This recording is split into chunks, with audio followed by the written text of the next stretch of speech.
아멘. 오늘 저는 창세기 15장의 말씀을 통해서 횃불 언약 이와 같은 제목으로 함께 은혜의 말씀을 나누겠습니다. 우리 한번 제목을 따라해 볼까요? 횃불 언약.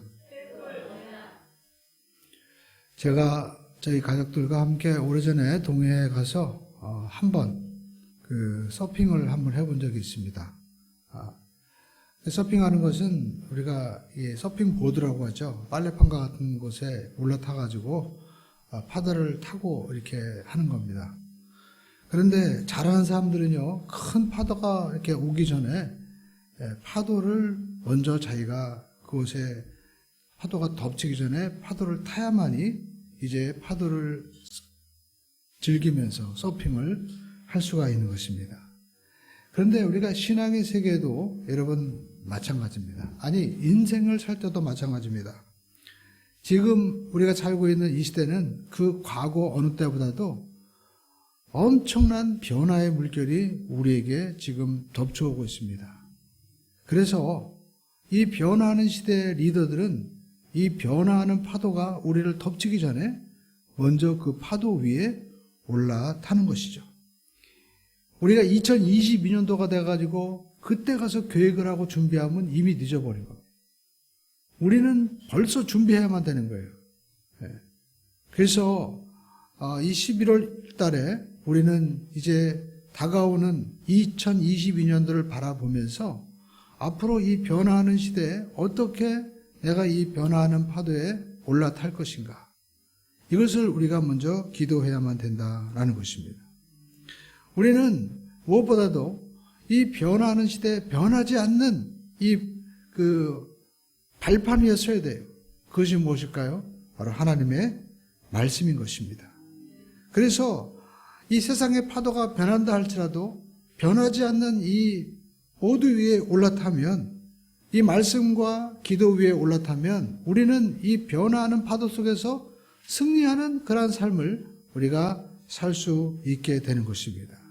성경에 보면 그 엄청난 변화를 겪은 사람이 있습니다. 바로 아브라함입니다. 아브라함은 75세에 부름받고 기근을 만나고 아내도 뺏기고 그리고 또 전혀 새로운 땅으로 가는 거예요.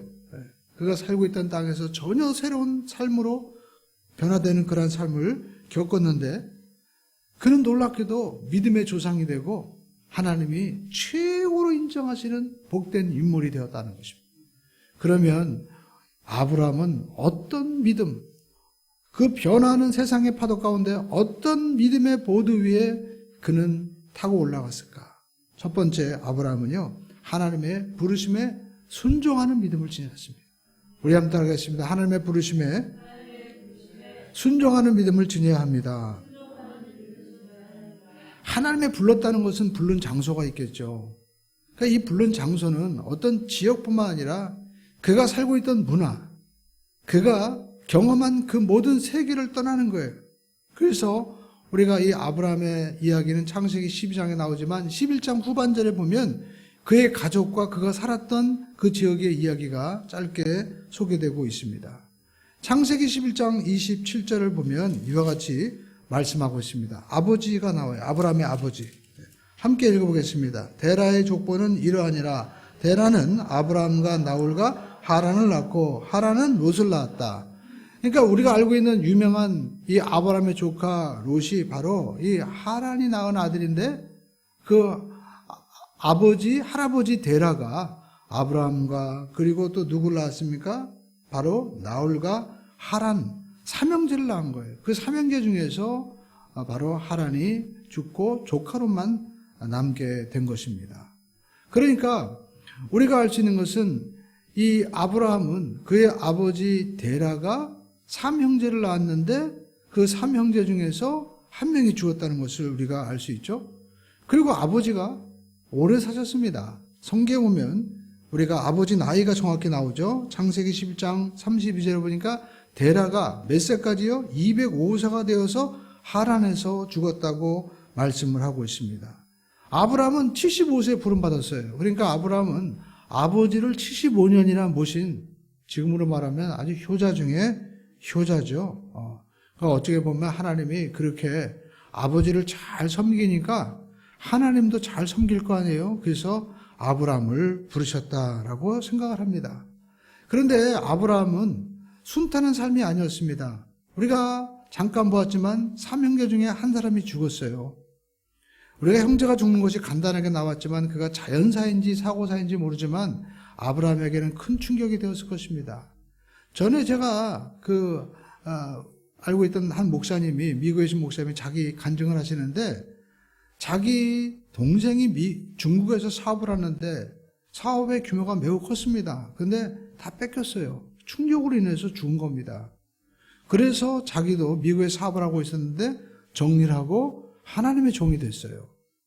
그때 저는 이 얘기를 들으면서 자기 형제 중에 한 사람이 그것도 한창 일할 나이에 갑자기 억울하게 죽는 것은 매우 충격이구나 라는 생각을 갖게 되면서 형제 자매가 이렇게 평안하게 생활하는 것도 매우 큰 복이구나 라는 것을 깨닫게 되었습니다.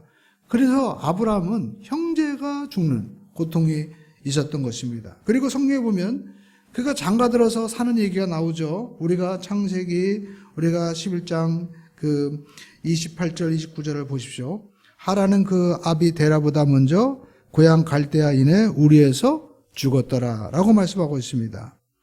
그리고 29절 말씀 읽어보겠습니다. 시작. 아브라함과 나홀이 장가들었으니 아내 이름은 사라며 나홀의 아내 이름은 밀가니 하란의 딸이요 하란은 밀가의 아버지이며 또 이스가의 아버지였더라. 그러니까 우리가 성경에 보면 아브라함이 누구와 결혼했는지 나오고 있습니다.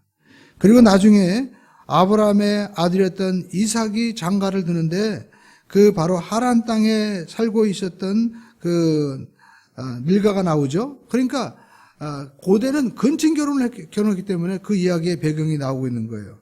그런데 11장 30절에 보니까 이제 사레와 결혼을 했는데 어떻게 되었을까요? 11장 30절 말씀 읽어볼까요? 시작. 사레는 임신하지 자식이 없었더라. 그러니까 결혼을 했지만 자식이 없었던 거예요. 그러니까 형제를 잃은 아픔도 있고 그리고 그가 75세나 되었지만 자기 모든 사업과 또 재산을 일구었지만 그것을 이제 물려줄, 대를 이어갈 그러한 후대가 없다는 것은 마음에 큰 고통이었겠죠. 그러니까 우리가 알 수 있는 것은 아브라함이 그 갈대아 우르에서 떠나라고 했을 때 그가 주저없이 떠날 수 있었던 이유가 그 삶의 모든 고난과 고통을 겪으면서 그 땅에서 자기가 지체할 미련이 없었던 이유가 삶의 고통을 겪었기 때문에 그런 것이죠. 그러니까 우리가 인생을 살다 보면 때로는 우리 삶의 고난과 아픔이 하나님 앞에 우리가 축복의 통로가 될 수가 있는 것입니다. 전에 제가 그런 얘기를 들었습니다. 옛날에 초가집에 소를 키웠죠. 소를 키울 때 불이 나게 되면 소를 데리고 나와야 되는데 소가 나올까요? 절대 안 나온다. 근데 나오는 방법이 있어요. 어떻게 하면 나올까요? 혹시 아시는 분? 아마 오래 사신 분은 아실 거죠. 자기가 먹는 여물통 확 뒤집어 버리면 나온대요. 예. 왜? 여기 있어봤자 먹을 게 없구나. 불난 거 중요하지 않습니다. 여물통 엎어지니까 나오는 거예요. 마찬가지로 아브라함도 가만히 생각하면 자기가 살고 있던 갈대아 우르에서 더 이상 살아야 될 이유가 없는 거예요. 자기 삶의 여물통이 다 뒤집어진 겁니다.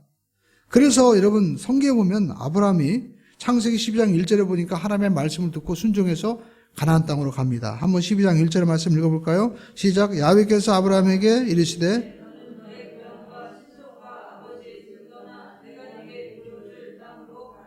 예, 12장 2절에 보니까 내가 너를 큰 민족을 이루고 내가 내게 복을 줘. 또 너 내 이름을 창대케 하려니 너는 복이 될지라. 근데 우리가 이 말씀을 자세히 읽어보면 그 지도를 보면은요. 우르에서 가나안 땅으로 갔는데 가나안 땅은 굉장히 척박한 땅이에요. 그러니까 사실 이 아브라함이 그 땅도 사실 보지도 못했습니다. 그리고 이 우르라는 지역은 바다와 끼고 있는 지역인데 굉장히 번화한 도시거든요. 거기서 이 척박한 땅으로 아브라함은 그냥 순종하고 가는 거예요. 왜 순종했을까? 그 우리에서 전혀 삶에 대한 미련이 없었던 것입니다. 그래서 하나님의 말씀에 아브라함은 순종하고 가는 거예요. 그 순종한 결과 정말 하나님께서 그 말씀의 약속대로 아브라함의 이름을 창대하게 하신 말씀이 성경에 쫙 기록되어 있는 거예요. 오늘 저와 여러분의 삶 가운데도 삶의 고통으로 인해서 우리가 하나님 앞에 부름받았을 때 순종하고 나왔잖아요. 그런데 하나님은 하나님께서 약속하신 대로 아브라함의 믿음을 가진 자는 아브라함처럼 여러분의 이름을 존귀한 이름으로 하나님이 바꾸어 주시는 줄로 믿습니다. 그래서 성경에 보니까 아브라함의 그 이름이 어떤 이름이 되었느냐, 창세기 11장 5절에 보니까 이제 열국의 아버지다라고 말씀하고 있습니다. 창세기 17장 5절에 보니까 이제 후로는 내 이름을 아브라함이라 하지 아니하고 아브라함, 열국의 아버지라고 하겠다라는 거예요. 이는 내가 여러 민족의 아버지가 되게 하려 함이니라. 그리고 창세기 우리가 23장 6절에 보니까 하나님의 방백이다. 당신은 하나님의 방백입니다라고 불러요. 방백은 뭐냐면 하나님이 세우신 지도자라는 거예요. 얼마나 여러분 놀라운 이름입니까? 그리고 창세기 20장 7절에 보니까 당신은 하나님의 선지자라는 거예요. 그리고 이사야서 41장 8절에 보니까 주의 벗이라고, 하나님의 벗이라는 겁니다. 이처럼 성경에 많은 인물들이 나오지만 아브라함처럼 존귀한 이름이 된 사람이 없는 거예요. 무엇보다도 이 아브라함의 씨에서 누가 나왔습니까? 바로 예수 그리스도, 다윗과 예수님이 오신 거죠. 그러니까 온 인류의 생명을 주는 바로 예수님이 오신 믿음의 바로 발판이 누구였느냐? 아브라함. 이 아브라함이었다라는 것입니다. 근데 여러분, 이 아브라함이 왜 이렇게 놀라운 이름이 여러분 되었나? 그가 하나님의 부르심에 순종한 것입니다. 그리고 부르심에 순종할 뿐만 아니라 그가 75세에 부름받았지만 이삭이 날 때는 100세였죠. 25년 동안에 긴 인내의 시간을 견딘 거예요.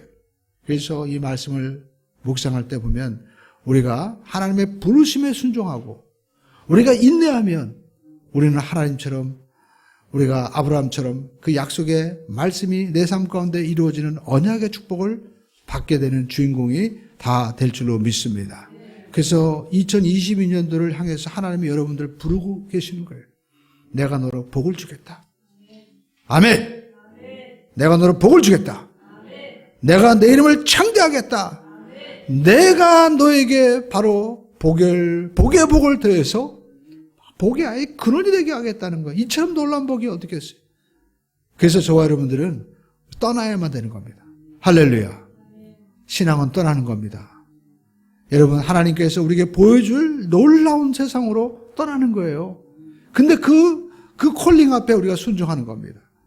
여러분, 하나님께서 이 말씀을 통해서 이제 다가오는 마지막 12월뿐만 아니라 2022년도 저 여호와 여러분의 삶 가운데는 하나님이 놀라운 것을 준비하고 계신 줄로 믿습니다.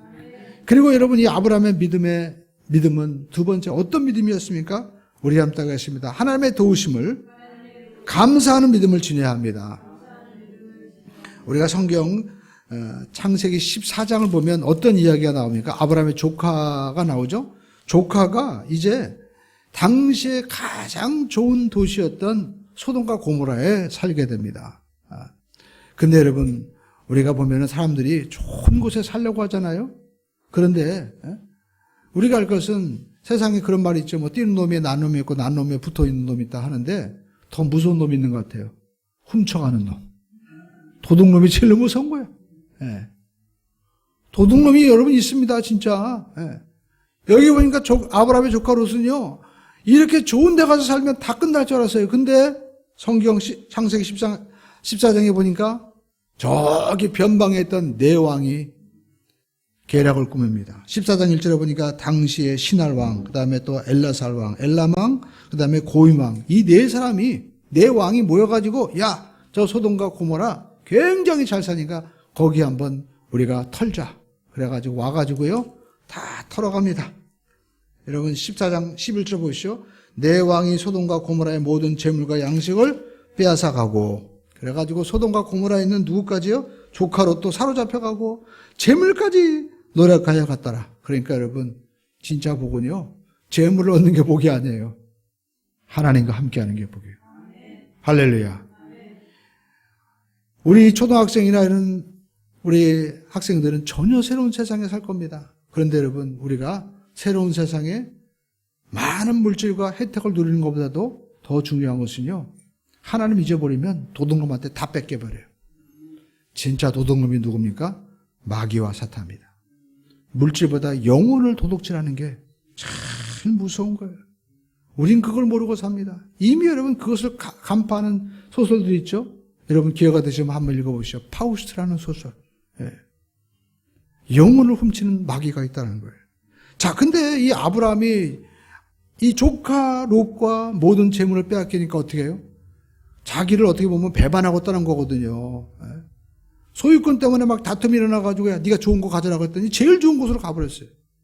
실망이 있었겠죠. 그러나 진짜 신앙인은요, 인간의 실망을 극복하는 거예요. 하나님의 사랑으로 긍휼히 여기는 겁니다. 할렐루야. 그에게 하나님이 축복하시는 거예요. 여러분 미워하지 말고 끝까지 사랑하고 도와주기를 주님의 이름으로 충을 듭니다. 할렐루야. 우리 함께 따라가겠습니다. 도와주는 자가, 용서하는 자가 강한 자고 이기는 자입니다. 우리 어린이들도 있고 학생들도 있는데 학교에 가서 그러니까 괴롭히지 마시고 사랑하고 용서하고 베풀어줘요. 그 사람이 큰 사람이 되는 거예요. 아브라함이 자기 부하에 수하에 있는 318명과 여기 성경에 보니까 누구예요? 14절에 보니까 그 훈련된 자를 데리고 어디까지 쫓아갔느냐? 단까지 쫓아갔다. 아주 먼 거리까지 쫓아가서 다 야밤에 야습해가지고 데리고 왔어요. 그런데 여러분 승리했죠. 그래가지고 승리해가지고 돌아오는데 소돔 왕이 얼마나 좋았겠어요. 소돔 왕이 마중을 나온 거예요. 그것이 바로 14장 17절에 나옵니다. 소돔 왕이 사회 골짜기, 왕의 골짜기로 나와서 그를 영접했다는 거. 왕이 나와서 영접하는 거예요. 예. 근데 거기 누가 나왔냐면 14장 18절에 보니까 살렘 왕 멜기세덱이 나오는데 그는 어떤 사람이냐면 지극히 높으신 하나님의 제사장이었어요. 그 제사장에 아브라함이 특별하게 하는 일이 있습니다. 그것이 무엇일까요? 자, 20절을 보십시오. 20절 말씀 시작. 너희 대적을 내 손에 붙이신 지극히 높으신 하나님을 찬송할지로다 하며 아브라함이 그 얻은 것에서 10분의 1을 멜기세덱에게 주었더라. 이 멜기세덱의 10의 1조를 드린 것은요, 레위기가 있기 훨씬 전입니다. 그러니까 여러분, 진짜 하나님의 사람은요, 누가 가르쳐 주지 않아도 하나님 앞에 드리는 사람이에요. 그런데 우리가 하나님 앞에 드릴 때 어떤 일이 벌어지느냐? 여러분, 그 말씀이 바로 15장 1절의 말씀인 것이죠. 여러분 생각해 보시죠. 318명이 졸지에 특공대가 와가지고 그냥 후다닥 해가지고 다 4명의 왕들이 당해버린 거예요. 아침에 일어나 보니까 몇 명 안 된 거예요. 야, 이거 아주 우리가 완전히 얼떨결에 당했구나. 그럼 어떻게 다시 복수할 거 아니에요. 그러니까 아브라함은 두려움이 있었던 것이죠. 그렇기 때문에 하나님이 오늘 15장 1절에 아브라함에게 약속하십니다. 근데 여러분 전후 관계를 보면 그냥 약속하신 것이 아니죠. 하나님의 그 도우심에 아브라함이 감사의 예물을 드렸을 때 하나님이 약속하시는 거예요. 그 약속이 무엇입니까? 첫 번째, 아브라함아 15장 1절에 두려워하지 말라. 이 두려워하지 말라는 게 뭡니까? 내가 책임진다는 거예요. 여러분 인생을 두려움 가운데 사는 분이 얼마나 많아요. 돈이 있어도 재산이 있어도 실력이 있어도 두려움이 많잖아요. 학교에 가도 혹시 나보다 더 잘하는 사람이 있고 나를 또 왕따시키는 사람이 있고 그리고 우리가 어떤 일에 투자해도 손실을 당하는 것이 얼마나 많습니까? 기업에서는 투자해도 계속 없어지잖아요. 매몰 비용이라고 하잖아요. 이거 또 투자해야 되나? 끝까지 투자해가지고 성공하는 사람도 있는 반면에 어떤 사람은 그냥 주저하는 사람도 있거든요. 그러니까 항상 두려운 거예요. 그러니까 여러분 기업이나 이런 사람들이 의외로도 점쟁이라든지 찾아다니는 사람들 많잖아요. 그러니까 우리 인생 가운데 가장 복된 사람은 하나님이 책임져 주는 사람. 두려워하지 말라. 할렐루야. 이 음성이 저와 여러분에게 있기를 주님의 이름으로 축원을 드립니다. 하나님이 내 모든 문제를 책임져 주겠다. 여러분 자녀를 키우면서 우리 젊은 부모님들 만나면 항상 걱정해요. 좋은 대학 들어가야 되고 또 우리가 어디 근데요. 우리가 자녀들을 위해서 걱정할 필요가 없어요. 좋은 사람만 만나면 끝나는 거예요. 좋은 대학 나와도 좋은 배우자 만나야 되죠. 좋은 회사 들어가도 좋은 상사 못 만나면은요, 같이 뒤집어쓰고 우리가 무너집니다. 얼마 전에 우리가 LH 공사 같은 데 보셨잖아요. 그냥 같이 다 콩가루가 돼가지고 무너지는 거예요. 그러니까 여러분, 아브라함의 조카 롯은요, 누구 만나서 복 받은 거예요? 아브라함 만나서. 믿음이 연약했지만 그 좋은 믿음의 사람은 아브라함 때문에 복을 받는 거예요. 근데 아브라함은 누굴 만난 거예요? 하나님. 여러분, 하나님 만났습니다. 하나님이 여러분을 책임지신다고 하신 거예요. 근데 조건이 있죠. 어떤 자에게? 하나님 앞에 감사하는 자에게. 도우심을 감사하는 자에게 하나님이 두려워하지 말아라. 그러면서 두 번째 뭐예요? 내가 너의 방패다라는 겁니다. 모든 공격으로부터 막아주겠다는 거예요. 그래서 잠언서 30장 5절에 보니까 하나님의 말씀은 다 순전하여 하나님은 그를 의지하는 자의 방패시니라. 여러분, 말씀을 믿고 의지하는 자는요, 하나님의 방패가 되어주십니다. 시편 18편 우리가 30절에 보니까 하나님의 도는 완전하고 야훼의 말씀은 순수하니 그는 자기에게 피하는 모든 자의 방패시로다. 할렐루야. 그러니까 여러분, 하나님께 피하는 자가 누구예요? 하나님 앞에 예배하는 자예요. 주님과 하나가 되는 자입니다. 그 자를 하나님이 방패가 되어주시고 모든 원수로부터 지금 눈앞에 있는 4명의 그 고대 강한 왕으로부터 하나님이 방패가 되어가지고 걱정하지 마, 내가 딱 막아줄게. 하나님 막아주신다는 거예요. 그리고 3절에 보니 우리 세 번째, 아브라함아 너는 두려워하지 말라. 내가 너의 방패고 너의 지극히 큰 뭐예요? 상급이다. 할렐루야. 하나님이 최고 좋은 곳으로 주신다는 거예요. 이처럼 놀라운 복이 어디 있겠습니까? 하나님의 말씀을 믿고 따르고 감사하는 자에게 하나님이 최고의 상급을 주시는데 그 최고 상급은 뭡니까? 내가 너의 상급이라는 거예요. 하나님이 자신을 주시겠다는 겁니다. 우리는 이미 가장 좋은 거 받았어요. 왜? 하나님의 아들 예수님 우리가 받았잖아요. 말씀이 육신이 되어신 예수님 받았고 그 예수님이 성령 보내주셨기 때문에 우리는 이미 큰 복을 받은 거예요. 할렐루야. 이 상급의 결과 아브라함은 모든 열국의 아버지가 되고 그리고 무엇보다도 세상의 모든 생명의 빛을 비치는 메시아 예수님이 나는 그러한 복을 받았죠. 그뿐만 아니라 그는 이 땅에서도요 100년을 살아서 175세 장수의 복을 받고 성경에 보니까 아브라함은 노년에 복을 더 받았어요. 여러분, 이와 같은 복이 있기를 주님의 이름으로 축원을 드립니다. 그리고 우리가 성경에 보니까 아브라함은요 이제 어떤 또 믿음을 가졌느냐? 세 번째, 우리 함께해서 하나님께 예비하는 믿음을 지녀야 합니다. 하나님이 이렇게 책임지신다고 하십니다. 근데 아브라함은요 걱정이 있었어요. 난 자녀가 없는데 이거 어떻게 다 복을 받을 수 있나? 그래가지고 아브라함한테 물어보죠. 그래가지고 나는 자식이 없는데 내 종이 엘리에셀이 그 318명 데리고 갈 때 그렇게 진두지휘하고 잘했던 저 엘리에셀이 내 후사입니까? 라고 물어봤을 때 하나님이 하늘의 별을 바라보게 하시고 아브라함아 이와 같이 많을 것이다. 오늘 여러분에게 말씀을 통해서 하나님이 보여주는 거예요. 이 말씀대로 내가 너를 불렀고 내가 너에게 방패가 되어주고 내가 너를 책임지며 내가 너를 두려워하지 않겠고 내가 너의 상급이 되겠다고 하실 때 이 별과 같은 말씀을 우리가 어떻게 해요? 받아들여야만 되는 거예요. 그래서 성경은요 어떤 사람이 하나님께서 의로운 사람이냐? 우리 6절을 보시죠. 15장 6절 보니까 아브라함이 여호와의 말씀을 여호와를 믿음에 하나님의 일을 그의 의로 여기셨다. 오늘 저와 여러분은 믿는 자가 되기를 주님의 이름으로 축원을 드립니다. 할렐루야. 여러분 하나님을 믿으시면 아멘 하십시다. 말씀을 믿으시면 크게 아멘 하십시다.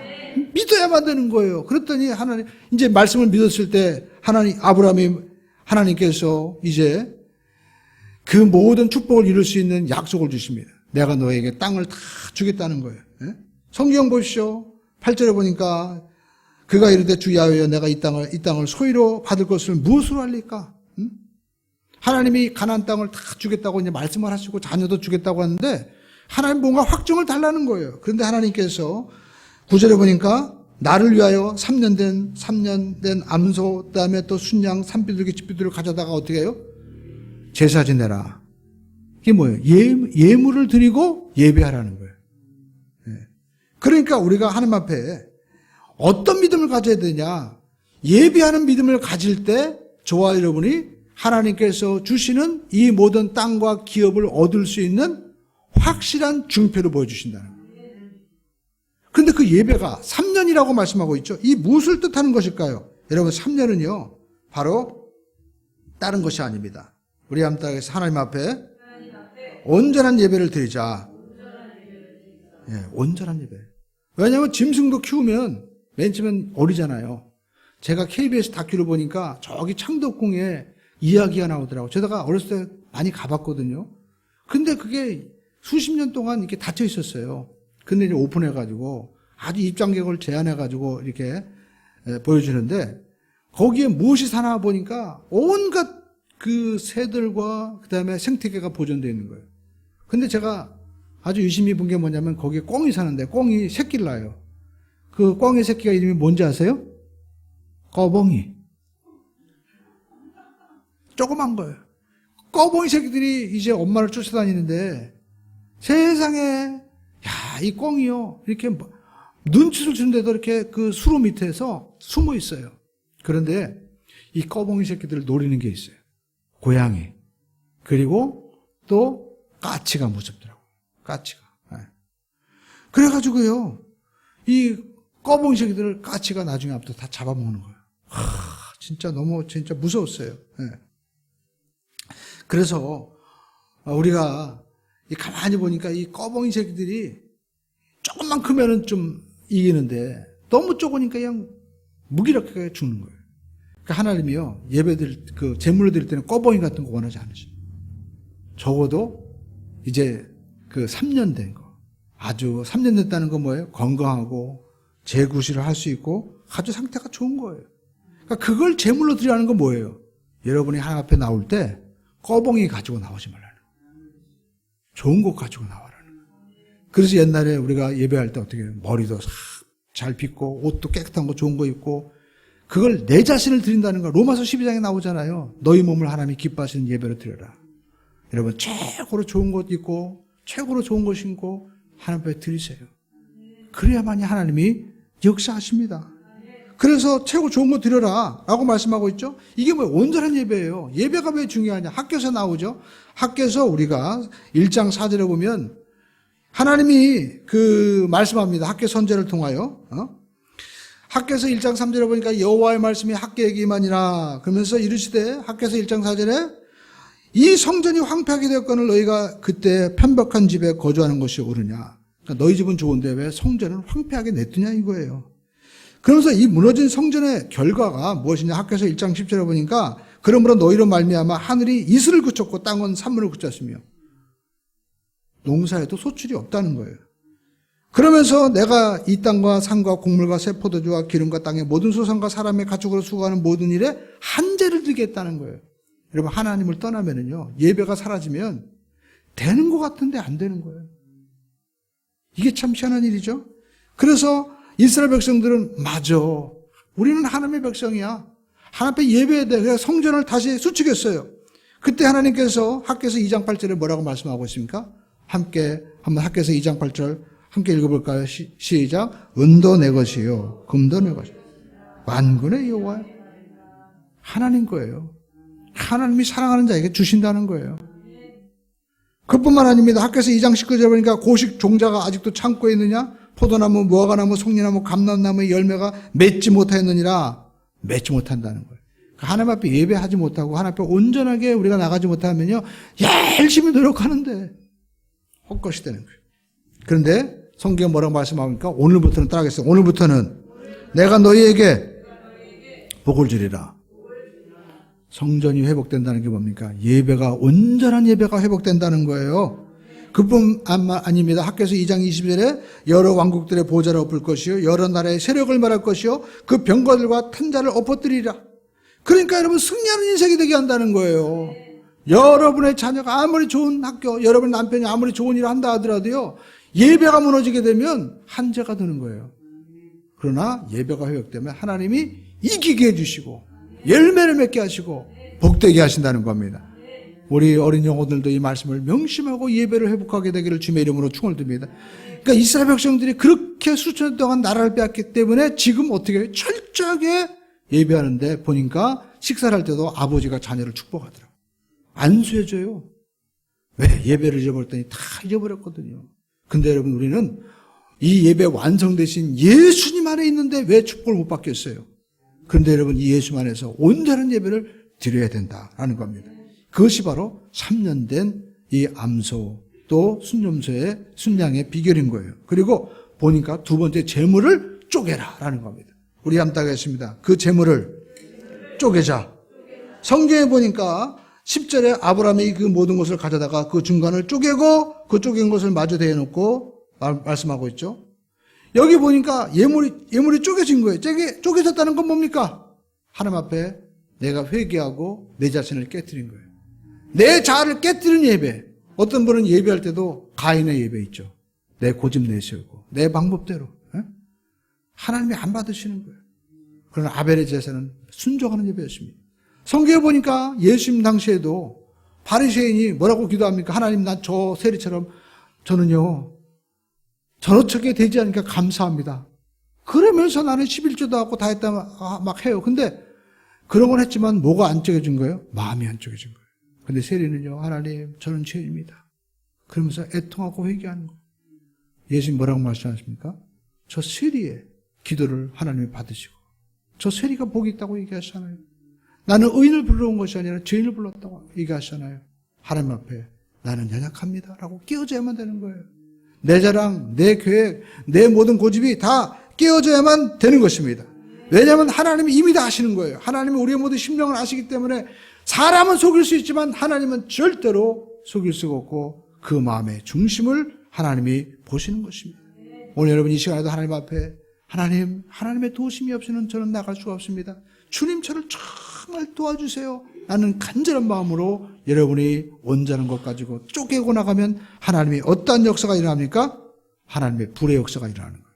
그런데 성경에 보니까 여기 이상한 말씀이 있죠. 11절 말씀, 솔개가 그 사체 위에 내릴 때에는 아브라함이 어떻게 했어요? 쫓았더라. 여러분 우리가 예배할 때 그런 생각을 해요.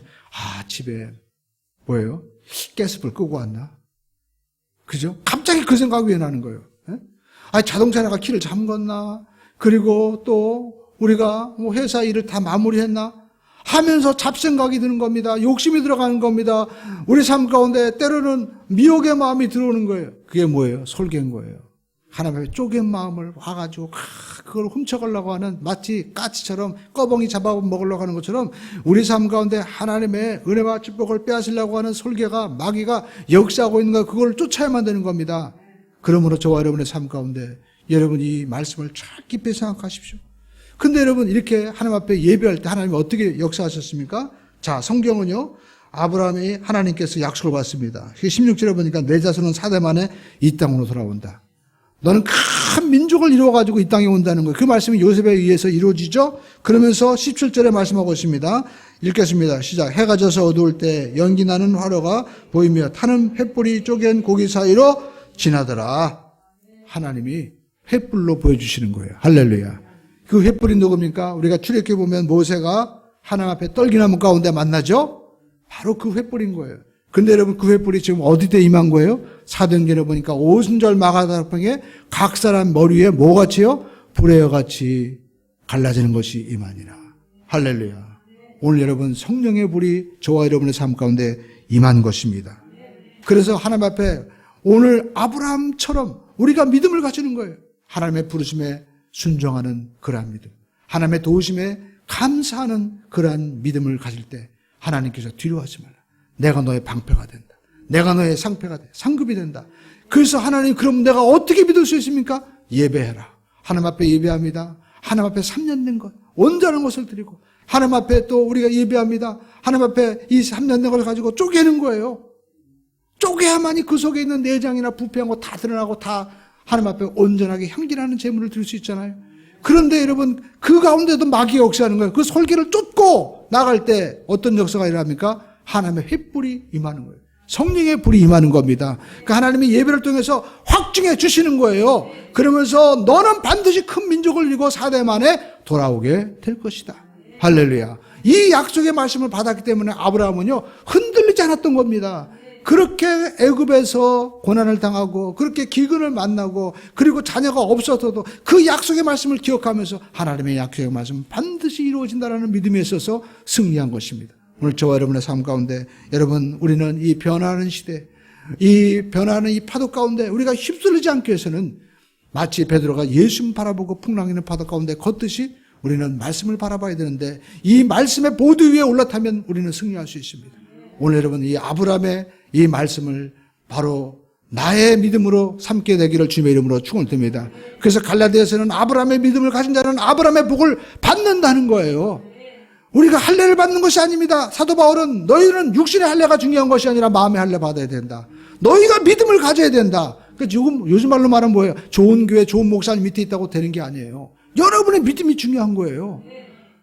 내가 어느 교회에서 어떤 부격자로 있다가 아무 소용없습니다. 내가 어떤 믿음을 가졌느냐. 내가 아브라함의 믿음을 가지면 아브라함의 복을 받게 되는 겁니다. 이 아브라함의 복으로 승리하는 우리 모두가 되시길 주님의 이름으로 축원드립니다. 여러분의 자녀에서 여러분 기도할 때 좋은 학교, 물론 가면 좋죠. 그러나 더 중요한 것은 좋은 만남을 가지면 다 해결되는 거예요. 하나님을 만나고 하나님이 붙여주는 좋은 사람 만나면 여러분 가장 복된 역사가 일어나게 되는 겁니다. 근데 그 확정을 어디에서 받아야 돼요? 예배를 통해서 쪼개어주고 불을 받아야 되는 거예요. 성령의 불을 받고 승리하는 우리 모두가 되기를 주님의 이름으로 축원을 드립니다. 기도하겠습니다.